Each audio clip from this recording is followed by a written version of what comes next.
Singapore faces a demographic problem, one which threatens to destabilize society. The total fertility rate has dropped to 1.16, far below the required replacement level of 2.1. This means that the elderly population will nearly quadruple by 2050, with effects as diverse as an increasing dependency ratio and low economic growth. However, there is one far more serious overlooked impact. What about the elderly themselves?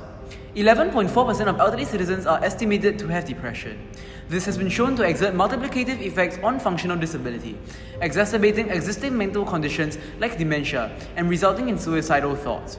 Depression is also correlated with a higher likelihood of premature death. The most painful impact of this is the increase in elderly suicides, from 79 in 2000 to 126 in 2014. This represents the devastating impact of elderly depression on sufferers, who have to endure constant pain due to the failure of support networks to reach them. This is also symptomatic of growing societal dysfunction. The government has long promoted social cohesion through the framework of our shared values, like family as the basic unit of society.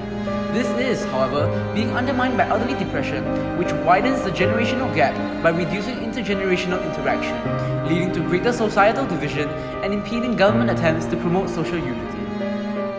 The greatest cause for worry is that while elderly depression exerts damaging consequences on its sufferers, it is barely visible to others. For instance, Madam Ong Ah Hyong was only diagnosed with depression after being treated for heart disease.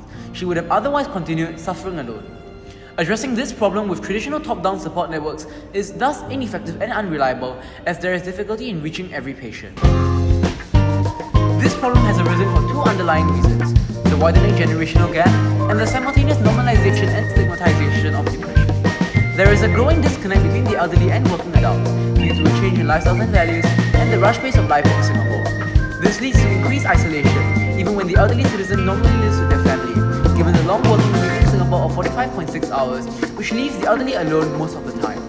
This disconnect engenders a fear of dependence, that they will be a burden to their family, making it difficult for them to seek their help, instead keeping their condition hidden to themselves. Without the support of a tightly-knit family, the elderly suffers from greater social isolation, and VWOs and neighbours are thus unable to help the invisible sufferer, worsening their condition and the invisibility of depression in general. This problem is exacerbated by the normalization of depression. Depression is typically not regarded as a problem in the elderly. In fact, it is taken for granted as a part of growing old.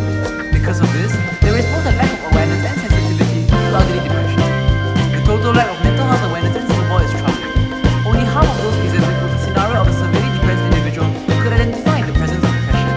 Most of their problem has been too weak and believe the real problem was a lack of resilience and fortitude.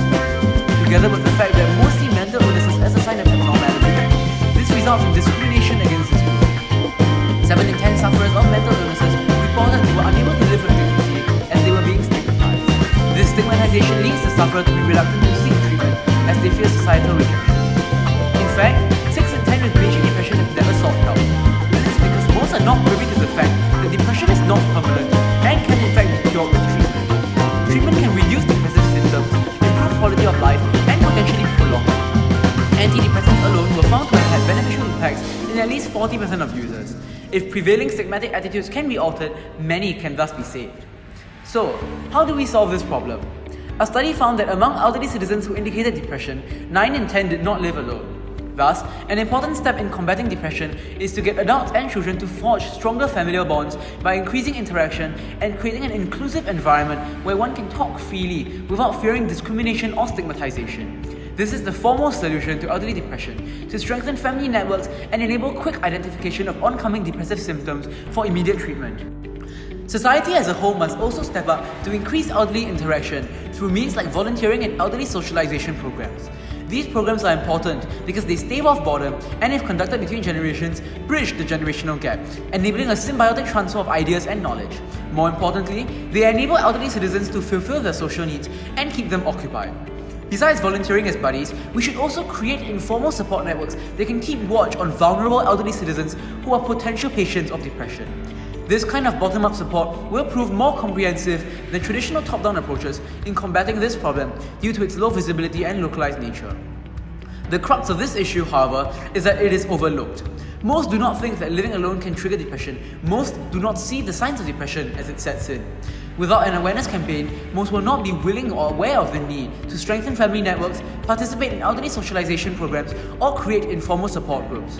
Raising awareness of the symptoms of depression, and more importantly, that it is curable, will thus be the biggest step forward in combating this problem by encouraging greater take-up of the other solutions. One can do so through various mediums, be it on a blog, radio, or simply by volunteering at a community centre to participate in outreach efforts. All this will help target elderly depression by helping to dispel stereotypes and encourage people to keep a greater lookout for elderly citizens exhibiting depressive symptoms, ensuring they are quickly treated to prevent escalation of their condition. If you're willing to regularly meet with an elderly citizen for a few months, why not give it a shot? Or you could write a blog post on the causes of depression and warning signs to look out for. You might just be saving a life in the process.